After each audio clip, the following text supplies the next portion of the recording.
नमस्कार प्रेक्षकांनो. ठरलं तर मागच्या आजच्या भागात आपल्याला पाहायला मिळणार आहे की तापाने फणफणलेली गौरी सायलीला भेटायला जेलमध्ये येणार आहे. चला ती कशा पद्धतीने पुढे बघूया. चेतन सांगतो, सोनलच्या बोन टेस्ट रिपोर्टबद्दल कोर्टामध्ये पुन्हा चॅलेंज कर. ही बोन टेस्ट पुन्हा करण्याची परमिशन घे. अर्जुन म्हणतो ठीक आहे, पण एवढंच होऊन चालणार नाही. शेंडे वकील नक्कीच म्हणतील की हे व्हॅलिड नाही म्हणून. त्या हाती असा काहीतरी पुरावा लागला पाहिजे. सोनलचं बर्थ सर्टिफिकेट. बायको, पण मग सायलीचं काही लक्ष नसतं. अर्जुन तिला विचारतो, काय झालं बायको, कसला विचार करते. जेव्हा सायली सांगते, तर वडगाव खरं आहे, तिथली जत्रा खरी आहे आणि तिथे लागलेली आगही खरी आहे. मग हेही खरं असेल ना की सोनलच्या आई बाबा पण तिथे असतील. त्याच गावामध्ये जन्म दाखला वगैरे आपल्याला काहीतरी मिळू शकतो ना. अर्जुन पण म्हणतो, हो नक्कीच मिळू शकतो. आता वडगावला भेट तर दिलीच पाहिजे. वडगावमध्ये जर सोनलचे बर्थ सर्टिफिकेट आणि बोन रिपोर्टचे टेस्ट जर मॅच झाले, पण हे सिद्ध करू शकतो की सोनल अल्पवयीन नाही. त्यामुळे आपल्या केसला बरीच मदत होईल. चैतन्य म्हणतो, पण सोनल खरंच अल्पवयीन असेल तर मग हे सगळं अवघड होऊन बसेल. सायली म्हणते, पण प्रयत्न तर करून बघितले पाहिजे, आधीच नकार घंटा कशाला करायची ना. अर्जुन सांगतो, मी आजच वडगावला जातो, मी काही माहिती मिळते का नाही बघतो. तर इन्स्पेक्टर सावंतांना पण फोन करावा लागेल, कारण ज्यांनी कोणी आपल्याला ही सगळी माहिती सांगितली आहे कीच त्याने वडगावच्या पोलिसाला सुद्धा मॅनेज केलं असेल. ठीक आहे बायको, आम्ही निघतो. दोघं पण बाहेर येतात. तर दुसरीकडे गौरी तापाने फणफणलेली असते. अश्विन सांगतो, मी आता गौरीला इंजेक्शन देतो आणि त्यातनं पण तिला बरं वाटलं नाही तर आपल्याला ॲडमिट करावं लागेल. मी हॉस्पिटलला तसं कळवतो, लगेच फोन करतो. तर दुसरीकडे अर्जुन चैतन्य बाहेर आलेले असतात. वडगावच्या जत्रेमध्ये जेव्हा आग लागली तेव्हाची न्यूज बघत असतात. नंतर खात्री पडते की ही बातमी खरी आहे. तेव्हा अर्जुन सांगतो, मी आता घरी जातो, घरच्यांना भेटतो आणि हेच वडगावला जायला निघतो. चैतन्य म्हणतो, तू स्वतः जाणार आहे. हो, आता मी स्वतः जाणार आहे, कुठलीही रिस्क घ्यायची नाही मला. चैतन्य सांगतो, ठीक आहे, मी इथलं सगळं बघतो, तू जाऊ नये.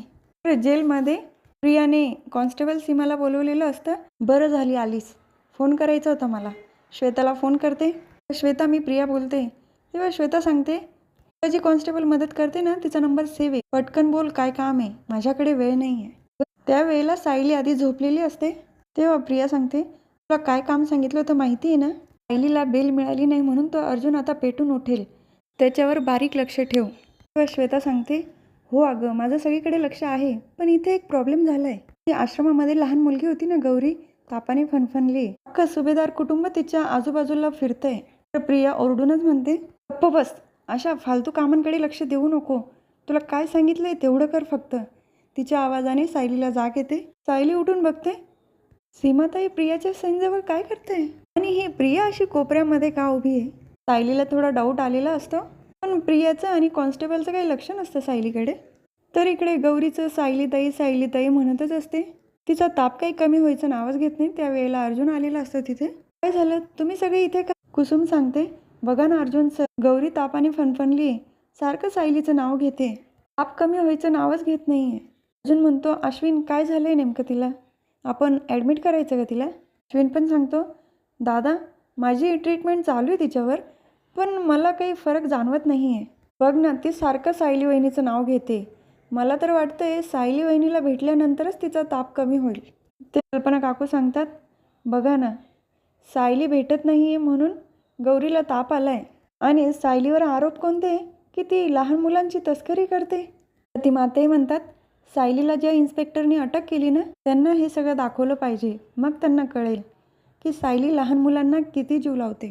तर अर्जुन बाहेर येऊन इन्स्पेक्टर सावंतांना फोन करतो आणि सायलीला भेटण्याची परमिशन घ्यायला लावतो. तेव्हा इन्स्पेक्टर पण म्हणतात, हो चालेल ना, गौरीला घेऊन या, पण व्हिजिटिंग रूममध्ये नाही भेटता येणार, जिथे कॅमेरे लावलेले तिथे हॉलमध्ये भेटता येईल, इतर कैदी पण तिथेच भेटतात. अर्जुन म्हणतो, ठीक आहे चालेल ना, काहीच प्रॉब्लेम नाही. तर सायली आणि कॉन्स्टेबल तिथे आलेले असतात. बाकीचे काही कैदी पण असतात, त्यांच्या फॅमिलीमधले लोक त्यांना भेटायला आलेले असतात.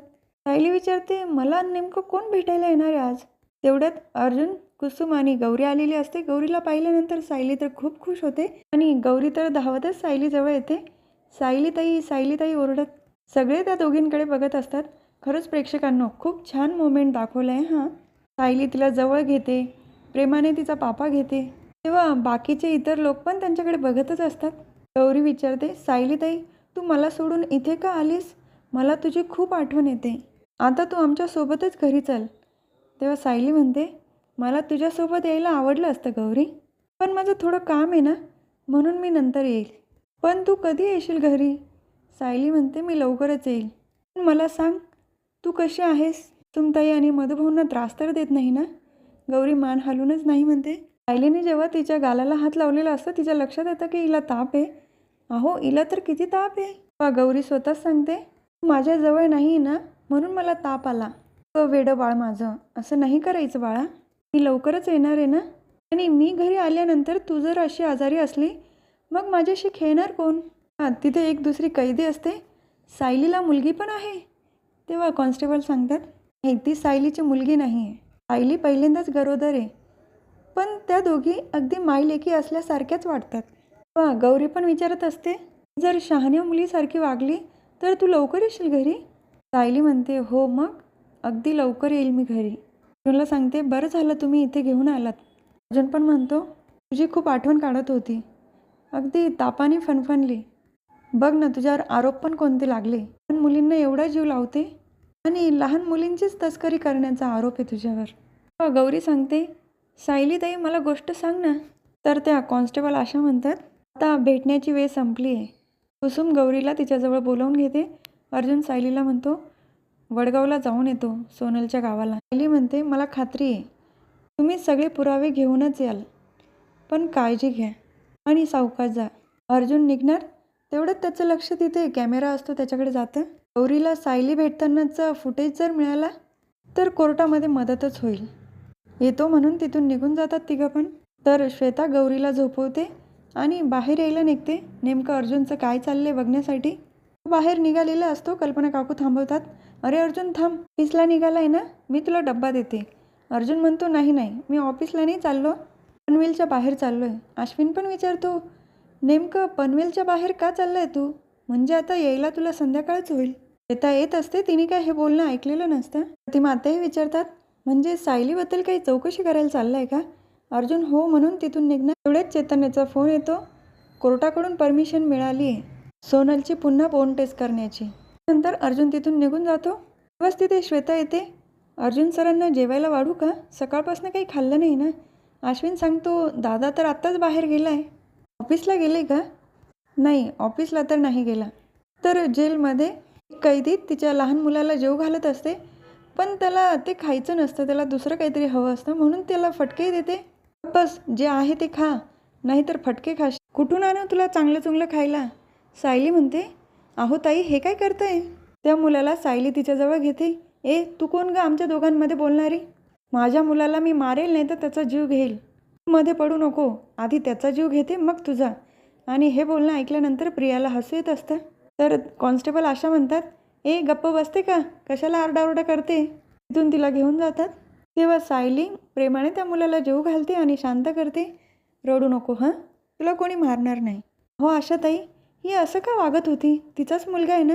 हो, तिचं आहे ना डोकं फिरलं सध्या. तेच आरडाओरडा करते, नाहीतर एकटीच रडत बस. थोड्याच वेळाने त्याचे घरचे येणार आहे त्याला नेण्यासाठी. सायली म्हणते, पण दोन्हीकडनं त्रास त्यालाच आहे ना.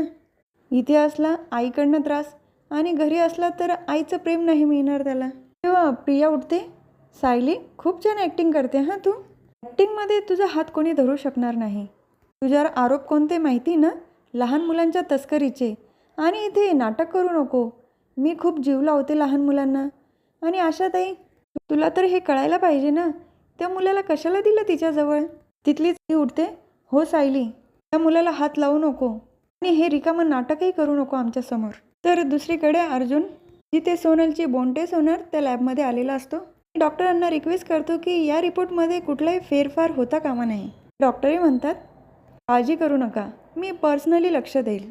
तिथे एक कंपाऊंडर असतो. त्याचं जणू काही लक्ष असतं यांच्या बोलण्याकडे. गडबडीमध्ये त्याच्याकडनं काही फाईल खाली पडतात. सॉरी सर, चुकून झालं. नक्कीच हा माणूस मैपतनी पाठवलेला असेल. तर प्रिया म्हणत असते, सायली मला माहिती आहे ना, या मुलाकडे बघून तुझ्या डोक्यामध्ये हाच प्लॅन चालला असेल ना. माझ्या माणसाकडे या मुलाला कसं देऊ ते? सायली उठते. प्रिया, किती विकृत आहेस ग तू. तर प्रिया हसायला लागते. विकृत हा शब्द आधी तू विचार कर. तुझ्या गुन्ह्यांवर तो जास्त सूट होतो की माझ्या? तुला करताना काही लाज वाटली नाही, मला बोलताना कशाला लाज वाटली पाहिजे? तर हा भाग इथेच संपतो. पुढील भागात बघायला मिळतं की सायली प्रियाला म्हणते, ना तू कोर्ट आहे नाही तू न्यायाधीश, माझ्याबद्दल वाटेल ते आरोप लावून मोकळी होऊ नकोस सांगून ठेवते. तर सायली देवाकडे प्रार्थना करत असते सोनलची माहिती मिळण्यासाठी यांना यश मिळू दे. तर जेलमध्ये कोणीतरी आलेलं असतं, त्याच्या हातामध्ये सुरा असतो. प्रिया विचार करत असते की नक्कीच अर्जुन सायलीचा काहीतरी मोठा प्लॅन चालला आहे, पण नक्की काय चाललं आहे यांचं. तर कॉन्स्टेबल आशा येतात, सायली तुला भेटायला कोणतरी आलं आहे. सायली तिथून बाहेर गेलेली असते. प्रिया विचार करते अर्जुन आला असेल का. हा भाग इथेच संपतो. उद्या कळेलच की सायलीला भेटायला नेमकं कोण आलं आहे. तिच्या जीवाला काही धोका तर नाही ना. त्याचा भाग बघायला पण इंटरेस्टिंग असणारे प्रेक्षकांना उद्या पुन्हा भेटूया पुढच्या व्हिडिओमध्ये. आजच्या व्हिडिओला प्लीज सबस्क्राईब करा प्रेक्षकांनो, बेल ऐकून दाबायला विसरू नका. धन्यवाद.